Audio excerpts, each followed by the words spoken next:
बिस्मिल्लाहिर्रहमानिर्रहीम। अस्सलामुअलैकुम। मेरा नाम है मोहम्मद रियाज़ और आप मेरा यूट्यूब चैनल देख रहे हैं रियाज़ बज़मी। खुश आमदीद नाज़रीन। जैसा कि आप लोग जानते हैं कि हमने इंटरव्यू लेक्चर सीरीज़ जो है वो शुरू की हुई है और उसी सिलसिले में आज एक नए मौजू के साथ जो है वो हाज़िर हुआ हूँ। आज का जो हमारा मौजू है वो है जी कि इंटरव्यू के 10 अहम नुकात, यानी कि इंटरव्यू देने के लिए वो कौन कौन से अहम पॉइंट्स हैं जिनको जहन के अंदर रखना जो है वो इंतहाई ज़रूरी है। और चंद चीज़ें ऐसी होती हैं कि हम समझते हैं कि हमारी तरफ से हमने गलती भी नहीं की और लेकिन फिर भी हमें जो है वो रिकमेंड नहीं किया गया, यानी कि हमारा नाम जो है वो फाइनल लिस्ट के अंदर जो है वो नहीं आया। तो क्या वजूहात हैं कि आप जो है वो रिकमेंडेशन लिस्ट में नहीं आ सके। हालांकि कभी कभी ऐसा होता है कि आपने जवाब भी तसल्ली बख्श दिए होते हैं, लेकिन चंद ऐसी चीज़ें होती हैं कि जो आपको मद्देनज़र रखना जो है वो आपके लिए इंतहाई ज़रूरी है। आज इन्हीं 10 नुकात पे जो है वो हम बात करेंगे। तो आइए, सबसे पहले जो है वो लिबास, ड्रेस कोड जिसे कहते हैं। इंटरव्यू देने के लिए जब आप जाएं तो आपने इंतखाब करना है कि आपके रंग पे, यानी कि आपका जो कह लें कि चेहरे का या बॉडी का रंग है उस पर कौन सा कलर जो है वो ज़्यादा सूट करता है। कभी कभी ऐसा देखा है कि माजरत के साथ माइंड नहीं करना कि कुछ लोग जिनकी रंगत सांवली होती है तो वो काले रंग का या ऐसा करते हैं, वो ना जो है वो ऐसा कोट का इंतखाब करते हैं जो थोड़ा सा काला रंग महसूस होता है। वो हो सकता है ब्लू जो है वो कलर में हो, लेकिन थोड़ा थोड़ा ब्लैक सा महसूस होता है और उसमें उनकी शख्सियत जो है वो निखर कर सामने नहीं आ सकती। तो आपको पता होना चाहिए कि आपकी शख्सियत पे कौन सा लिबास जो है वो सूट करता है। और इसके अलावा ये ज़रूरी नहीं है कि आप 2 पीस या 3 पीस के अंदर ही जाएं। एक हमारे उस्ताद मोहतरम है डॉक्टर अताउल्लाह अता साहब, वो फरमाते हैं कि इंटरव्यू देने के लिए जब आप जाते हैं तो आपका लिबास जो है वो बेहतरीन किस्म का हो। तो वो फरमा रहे थे कि इतना अगर आपने लिबास अच्छा पहना हुआ है तो गोया एक शख्सियत का तासुर पड़ता है और आधा कॉन्फिडेंस जो है वो आपका इसी बात में आ जाता है कि जी अगर आपने अच्छा और ख़ूबसूरत लिबास पहना हुआ है तो दूसरे भी जो है शख्सियत से मुतासिर होते हैं। बाकी असल शख्सियत उस वक्त निखर के आती है जब आप गुफ्तगू करते हैं, लेकिन ये एक आपका फ़र्स्ट इम्प्रेशन होता है जैसे ही आप अंदर आते हैं। तो कहा जाता है कि first impression is the last impression. अब ख़ास तौर पे मर्दों के लिए बेशक वो जो है वो सूट के अंदर चले जाएँ या अगर वो 2 पीस या 3 पीस का इंतखाब करना है तो फिर कलर ऐसा होना चाहिए कि जो आपकी शख्सियत पे सूट करे, यानी कि बहुत ज़्यादा भड़कीला रंग नहीं इस्तेमाल करना चाहिए जिस तरह ये परफॉर्मेंस करने वाले गवैये या सिंगर लोग इस्तेमाल करते हैं। इससे परहेज़ करना चाहिए क्योंकि लिबास एक शख्सियत का आईनादार है और जितना ये तासुर पहला आपका पड़ता है ना, वही आप कह लें कि वो एक तरह से आपकी शख्सियत को जांच लेते हैं कि ये कैसी शख्सियत का अमल है। और ख़वातीन के हवाले से बात करूँगा। ख़वातीन बाज़ औक़ात अपने दुपट्टों पे वो बैल बूटे से और वो कह लें कि वो लटके हुए नीचे वो मीनाकारी किए हुए इस तरह की चीज़ें इस्तेमाल करती हैं। मतलब सफ़ेद दुपट्टा है तो उस पर लाल रंग के वो फुमन से लगे होते हैं और जो है वो नीचे पाजामा अगर कह लें या शलवार तो उसके भी जो नीचा हिस्से होते हैं कमीज़, उसमें भी वो बॉर्डर पर जो बेल बूटे वाले इस तरह के, यानी कि ये चीज़ जो आपकी मैच्योरिटी को ज़ाहिर नहीं करती और ये तासुर जाता है कि अभी आप में जो है वो बचपना है। जबकि आप एक बड़ी किसी भी पोस्ट के लिए, आप कह सकते हैं पोस्ट के लिए जा रहे हैं, तो अपने लिबास पे सादा लिबास होना चाहिए, साफ़ सुथरा होना चाहिए और कोशिश करें कि ज़रा नया हो जाए तो क्या ही बात है। नया होना वैसे ज़रूरी नहीं, लेकिन प्रॉपर हो, ऐसा ना हो कि फटा पुराना सा और ऐसा लगे कि ये कोई भिखारी टाइप का बंदा या औरत हमारे सामने आके बैठ गई है जिसके चेहरे से ही जो है वो एक तरह का मस्कीनपन नज़र आ रहा है। इस तरह का नहीं होना चाहिए। कोशिश करें ज़रा कि लिबास ज़रा नया हो, साफ़ सुथरा हो और उसकी सिलाई जो है वो भी मर्दों के हवाले से कुछ लोग यहाँ पे वो लगवा लेते हैं अपने कह लें कि मगज़ी वगैरह, इस तरह की सादा होना चाहिए। उसके अंदर आपकी शख्सियत जो है वो निखर के आती है। ये एक लिबास के हवाले से होगी। अब दूसरा है कि जवाबात कैसे दिए जाए, बॉडी लैंग्वेज। कभी कभी वो जवाब आपका दुरुस्त होता है लेकिन वो जानबूझ के जो है वो आपको जानबूझ के जो है वो कह देते हैं कि ये क्या जवाब हुआ, ऐसे कि क्या इसका जवाब यही है। एक दूसरे से गुफ्तगू करने लग जाते हैं। तो वो चेक कर रहे होते हैं कि आपका कॉन्फिडेंस लेवल कितना है अक्सर औकात एक कल दोस्त ने मुझे जो है वो बात की कि आप जब नावल पढ़ा रहे हैं तो उन्हें पता चल जाता है वहाँ पे कि इसने सिर्फ तज्ज़िया पढ़ा हुआ है। ठीक है, वो एक्सपीरियंस उनका हो सकता है, लेकिन वो अल्लाह माफ़ फरमाए इंसान ही है, फरिश्ते नहीं हैं। तो वो कैसे चेक करते हैं, जब आप किसी सवाल का जो है वो जवाब देते हैं तो वो आपसे किसी न किसी बहाने से पूछते हैं कि आपने ये पूरा नावल पढ़ा है, बताएं आपने क्या ये पूरा नावल पढ़ा हुआ है। तो ये एक मैं बात बता दूं कि या तो पहले वहाँ पे कमीशन में कोई किसी बात के बारे में शुरू में ही सॉरी कर दें। अगर एक दफ़ा आपने कहा कि जी मैंने पढ़ा हुआ है, जब वो एक सवाल करते हैं, मे भी सवाल आपको अक्सर औकात होता है जिसने वो नावल पढ़ा भी हुआ हो सकता है वो भी ना जवाब दे सके, तो वो कहते हैं लगता है आपने पढ़ा नहीं, और आप मुँह नीचे कर लेते हैं, यानी कि आपका सारा कॉन्फिडेंस जो है वो लूज़ हो जाता है। कॉन्फिडेंस लूज़ ना करें, बल्कि आप कहें कि सर ये आज से मैंने 2-3 साल पहले पढ़ा था, कुछ चीज़ें जो है वो जहन के अंदर है, कुछ चीज़ें जहन से जो है वो महव हो जाना एक कुदरती अमर है। यानी कि वो मेन चेक करना होता है कि इसका कॉन्फिडेंस लेवल क्या है। वो एक ही बात में वो सवाल करते हैं, अच्छा जी आपको कुछ होश है, कहाँ पे बैठकर कैसा जो है वो अहमकाना जवाब दे रहे हो। जानबूझकर वो आपको हाइपर करना चाहते हैं, लेकिन आपको हाइपर नहीं होना है। वो चेक करते हैं कि क्या ये गुस्से की हालत में क्या ये अपने जज्बात पे काबू पाने की इस्तेदाद रखता है या रखती है। लिहाजा आपने हाइपर नहीं होना, बल्कि कूल माइंड रहकर जो है वो आपने अपना काम निपटाना है। जो भी जवाब देना है कॉन्फिडेंस से देना है। इस तरह का जवाब नहीं होना चाहिए कि मेरा ख्याल है कि ये इस सवाल का जवाब ये हो सकता है, या मेरा ख्याल, यानी कि ख्याल वहाँ पे कुछ नहीं होता, या हाँ होती है या ना होती है। अगर आपको आता है तो पूरे एतमाद के साथ जवाब दें, और अगर कोई शक शुबे की गुंजाइश है तो फिर आप जो है ना वो सॉरी कर लेना सबसे बेहतर जो है वो तरीक़ाकार है। एक तो ये एक ओवरऑल जनरल इंटरव्यू की बात कर रहा हूँ, सिर्फ और सिर्फ लेक्चरशिप के इंटरव्यू, किसी भी इंटरव्यू का ये तरीकाकार है। जो आपने जवाब देना है पूरे एतमाद के साथ, वहाँ पे एक माहिर नफ्सियात जिसे आप साइकेट्रिक कहते हैं वो भी बैठा होता है, और वो चेक कर रहा होता है कि क्या इसका चेहरा जो है, इसके ये जो जवाब दे रहा है, इसके जवाबात का साथ भी दे रहा है कि नहीं, इसके चेहरे की कहीं हवाइयाँ तो नहीं उड़ी हुई कि ये देख कर बार बार हिचकिचा रहा है और कभी नज़रें झुका रहा है, कभी दाएँ देख रहा है कभी बाएँ।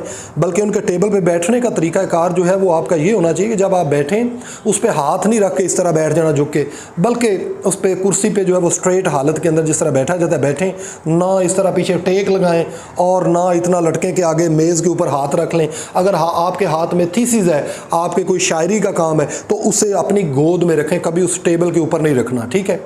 और ये एक ज़रूरी चीज़ थी। और ये दरमियान में मैं ये दूसरा पॉइंट स्किप कर गया था, दोबारा बताता हूँ। सबसे पहले जब आप अंदर एंटर होते हैं, एंटर होने से लेकर उतनी देर तक कुर्सी पे ना बैठें, बल्कि जैसे ही एंटर होते हैं तो आप अस्सलाम वालेकुम उन्हें बुलाएं, कभी भी हाथ आगे ना करें।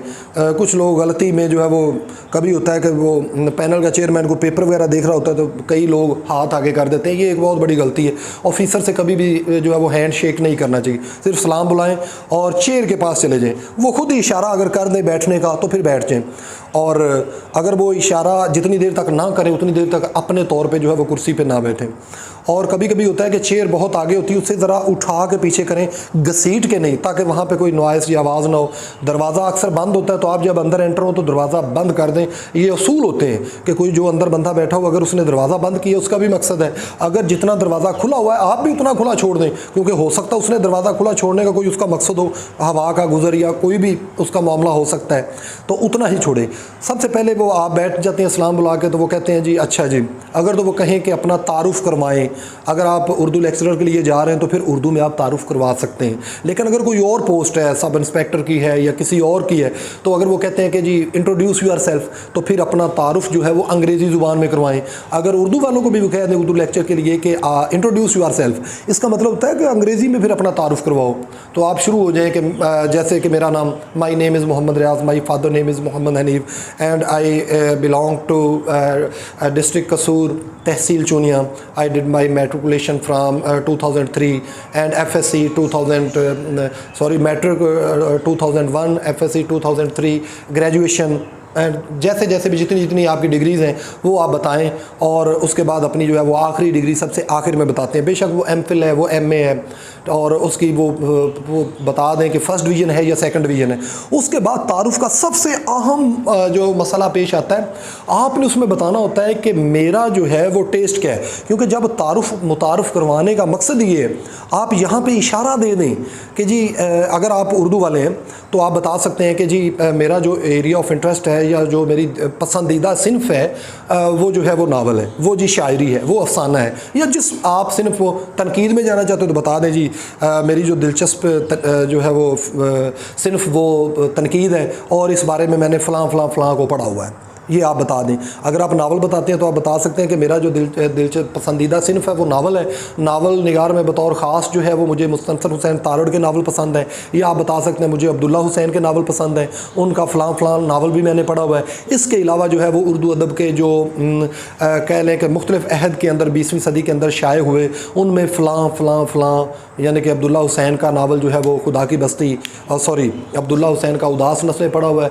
शौकत सदीकी का खुदा की बस्ती पढ़ा हुआ है, और साथ राइटर का नाम और नावल का नाम बताते जाएँ। मिर्ज़ा हादी रुस्वा का उमराव जान अदा पढ़ा हुआ है, बानो कुदसिया का जो है वो राजा गिद्ध पढ़ा हुआ है, कुर्रतुल ऐन हैदर का जो है वो आग का दरिया पढ़ा हुआ है। इस तरह एक आप अपनी फहरिस्त बता दें और कोशिश करें कि ये आपका इंट्रोडक्शन जो है वो 1 से 1.5 मिनट के अंदर ये बातें हो जाती हैं। 1 से 1.5 मिनट मैक्सिमम 2 मिनट के अंदर जो है आप ये अपनी बातें बता दें। इसका ये फ़ायदा होता है कि वो जब सवाल करेगा तो आपने बताया, हाँ एक यहाँ पे एक अहम भी है, कुछ लोग यहाँ पे तारुफ के अंदर तो ऐसी बड़ी बड़ी हाँक देते हैं, मैंने जी फ़लाँ को भी पढ़ा हुआ है, मैंने फ़लाँ को भी पढ़ा हुआ है, लेकिन जब वो सवाल करते हैं तो आप कहते हैं जी सॉरी, तो वो कहते हैं अभी आपने तारुफ में खुद ये फरमाया है कि मैंने फ़लाँ को पढ़ा हुआ है, ये चीज़ें मैंने पढ़ी, तो इसमें आप नहीं जवाब दे रहे। अगर जो आपने वहाँ पे बता दिया कि मैंने फ़लाँ राइटर को पढ़ा हुआ है, या मसलन आपने जो आप कहते हैं जी शायर मैंने जो है वो फैज़ अहमद फैज़ को मुकम्मल तौर पे पढ़ा हुआ है थारोली, तो फिर वो पूछते हैं, इनसे सवाल करते हैं, तो उसमें अगर आपकी सॉरी हो जाए ना तो वो आपके हक़ में बहुत बड़ा नेगेटिव पॉइंट होता है। जो एरिया आपने तारुफ में नहीं ना पेश किया उसमें से अगर सॉरी हो जाए तो वो कोई बड़ी बात नहीं होती, लेकिन जो आप बताएं, लिहाजा यहाँ पे बड़ी बड़ी हाँकने और बेपर की छोड़ने की कोशिश ना की जाए, वो बात की जाए जो आपको वाकई आती है और हकीकत के अंदर आपने वो पढ़ी हुई है। लिहाजा तारुफ का ये तरीक़ाकार था, जवाब कैसे दिए जाएँ ये मैंने आपको बता दिया। अपने ज़िले और तहसील का मुकम्मल अहवाल आपको आना चाहिए। मसलन मेरा अगर ज़िला कसूर है तो जो है वो मैंने सीखा हुआ है, मैंने ये चीज़ें रिसर्च की हुई हैं कि जो है वो ज़िला कसूर की कौन कौन सी बुज़ुर्ग हस्ती में जो है मशहूर है, जैसा कि बाबा बुल्ले शाह, इसके बाद बाबा कमाल चिश्ती रहमतुल्लाह अलैह। इसके अलावा खाने पीने की अगर बात की जाए तो कसूरी फालूदा और मेथी वगैरह जो है वो बड़ी मशहूर हैं। कसूर जो है वो कसूर नाम कैसे पड़ा, कसर की जम है, कसर कहते हैं महल को। तो थोड़ी सी अपने शहर की अपने ज़िले की हिस्ट्री का आपको पता होना चाहिए, ठीक है। इसके अलावा मुझे पता होना चाहिए कि जी मेरे ज़िले के अंदर कौन कौन सी अदबी शख्सियात हैं, या जिस शहर में आप रहते हैं चूनिया के अंदर जो है वो कौन कौन से हैं। मसलन हमारे चूनिया शहर से एक पंजाबी ज़ुबान का बड़ा मशहूर शायर है, अब मेरे ज़हन से उसका नाम निकला हुआ है, उसके बारे में मुझे पता होना चाहिए। बेशक वो पंजाबी के लेकिन है तो अदबी बंदा। इसके अलावा एक और पॉइंट आ जाता है कि अपने हम नाम अदबी अगर कोई शख्सियत गुजरी है, मसलन अगर किसी लड़की का नाम जो है वो परवीन है तो वो पूछ लेंगे कि परवीन की उर्दू अदब के अंदर वजह शोहरत क्या है। अब आप अपने आप को परवीन ना समझ लो, उनकी मुराद है परवीन शाकिर, वो शाकिर का नाम नहीं लेंगे, तो कहेंगे परवीन की वजह शोहरत क्या है उर्दू अदब के अंदर। आपको पता होना चाहिए कि परवीन आपका नाम है, तो परवीन आपकी हम नाम परवीन शाकिर उर्दू अदब की नौजवान शायरों की बड़ी पसंदीदा जो है वो शायर हैं नौजवान नस्ल की। इसके अलावा अगर किसी लड़के का नाम फैज़ है तो उसे पता होना चाहिए कि फैज़ भी उर्दू अदब के अंदर कोई कद्दावर शख्सियत है। अगर किसी का नाम राशिद है तो उसे नून मीम राशिद का पता होना चाहिए। अगर किसी का नाम अमजद है तो उसे जो है वो मजीद अमजद का पता होना चाहिए। मतलब अगर किसी का नाम इकबाल है, अपने नाम की मुनासबत से भी आपको इल्म होना चाहिए, आपके नाम का आपको मानी आना चाहिए, ठीक है। और इसके अलावा जितना पूछा जाए सिर्फ उतना ही जवाब दें। मसलन वो पूछते हैं कि जी मसलन ये मिर्ज़ा हादी रुस्वा का नावल जो उमराव जान अदा है ये क्या है, आप बता दें कि ये बुनियादी तौर पे एक तवाइफ की दास्तान हयात है, ठीक है जी। उसके बाद अगर कोई सवाल करें तो बताएं, ये नहीं कि वो एक सवाल करें और आप बाकी की मालूमात के अंबार भी जो है वो लगा दें। अगर इस तरह करते हैं तो वो ओवर कॉन्फिडेंस में आता है, ओवर क्लेवर के अंदर आता है, जो कि आपका एक नेगेटिव पॉइंट होता है। मेरे एक दोस्त हैं प्रोफेसर मुनव्वर हुसैन साहब, उनसे उन्होंने कोई सवाल किया कि फ़लाँ मुल्क की जो है वो आबादी कितनी, उन्होंने कहा कि उसकी आबादी इतनी है और उनकी कौमी ज़ुबान जो है ये। उन्होंने कहा कि हमने आपसे पूछा है कौमी ज़ुबान, तो इन्होंने कहा सर मैंने जहाँ पे पढ़ा था वहाँ पे ये लाइन लिखी हुई थी। उन्होंने कहा अच्छा, तो आप फिर रट्टा लगाते हैं। मतलब जितना पूछा जाए सिर्फ जवाब उतना ही दें। आपकी आवाज़ जो है वो इतनी धीमी भी नहीं होनी चाहिए कि उन्हें समझ ना आए, और इतनी लाउड भी ना हो कि उनको वो एक नागवारी सी महसूस करें, यानी कि प्रॉपर मुनासिब बोलना चाहिए। उसके बाद हम नाम अदबी शख्सियत का ये मैंने आपको बता दिया।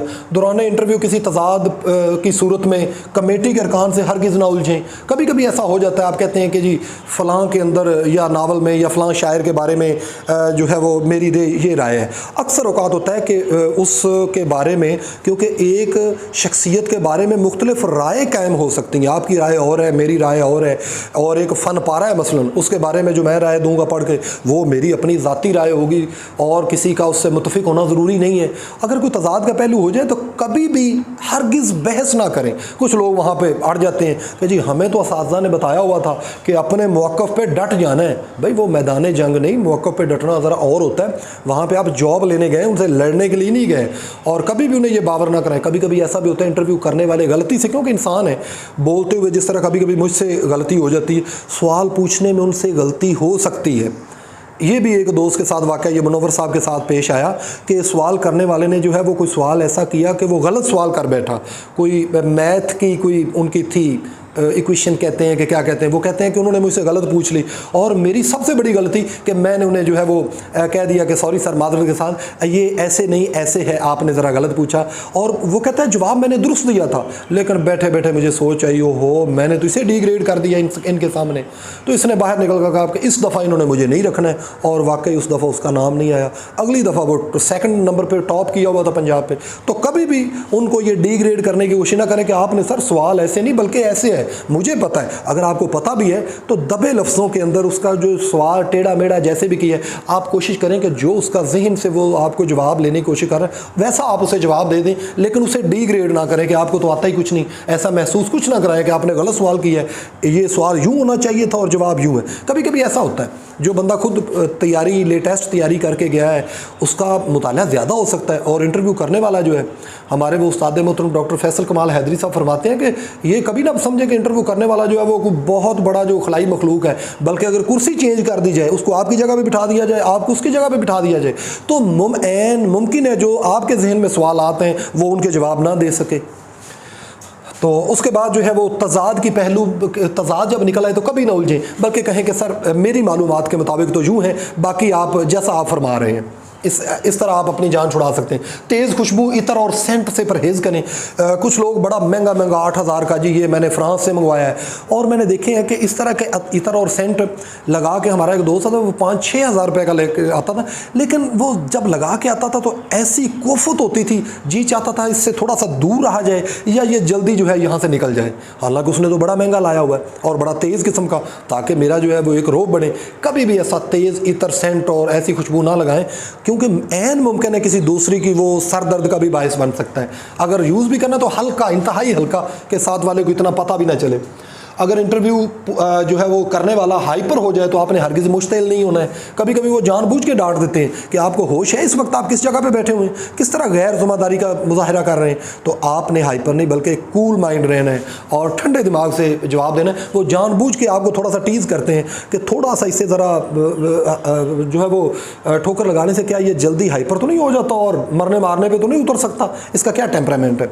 आगे 10वां सवाल है, ये जॉब आपको क्यों हासिल करना चाहते हैं और कोई और जॉब क्यों नहीं, आपने जो है वो इसके अलावा कोई और जॉब क्यों नहीं। तो इसका भी ये मुख्तलिफ जॉब के लिए आप जा रहे हैं, सब इंस्पेक्टर के लिए जा रहे हैं या इसके अलावा और भी कई 20 जॉब्स आती हैं या लेक्चरर के लिए जा रहे हैं। तो इसमें आपका मौक़िफ़ ये होना चाहिए कि जो है वो मेरा एक बचपन से ये ख्वाब था या जॉब के हवाले से मुझे ये जॉब जो है वो बहुत सूट करती है।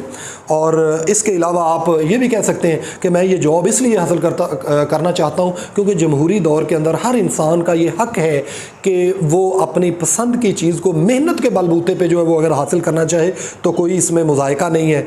और आप ये भी बता सकते हैं, और इसके अलावा हर इंसान का एक जो है वो बुनियादी तौर पे हक़ भी है और ज़रूरत भी है जॉब करने की। तो मैं इस महकमे में आके जो है वो गवर्नमेंट की जो है वो अपनी आवाम की खिदमत करना चाहता हूँ। और मैं ये समझता हूँ कि इस पेशे के हवाले से मेरे रुझानात और मेरी ज़हनी हम आंगी है, और जिस चीज़ के साथ इंसान के हम आंगी हो जाए तो वो काम सिर्फ काम नहीं रह जाता बल्कि इबादत बन जाता है, और बंदा उसमें बड़ी दिलचस्पी और दिलजमी के साथ अगर करे तो वो काम बजाय फटीक समझ कर करना, बजाय शौक़ और ज़ौक़ से करना, इसमें फ़र्क होता है। तो ये था जी आज का इंटरव्यू का 10 अहम निकात। यकीनन आपको पसंद आए होंगे। अगर वीडियो अच्छी लगे तो लाइक ज़रूर किया करें, आगे जो है वो शेयर भी करें और इसके अलावा कमेंट सेक्शन के अंदर अपनी कीमती राय का ज़रूर इज़हार करें। और अगर आप चैनल पर नए हैं तो सब्सक्राइब करना ना भूलिए। इजाज़त दीजिए, अल्लाह हाफ़िज़।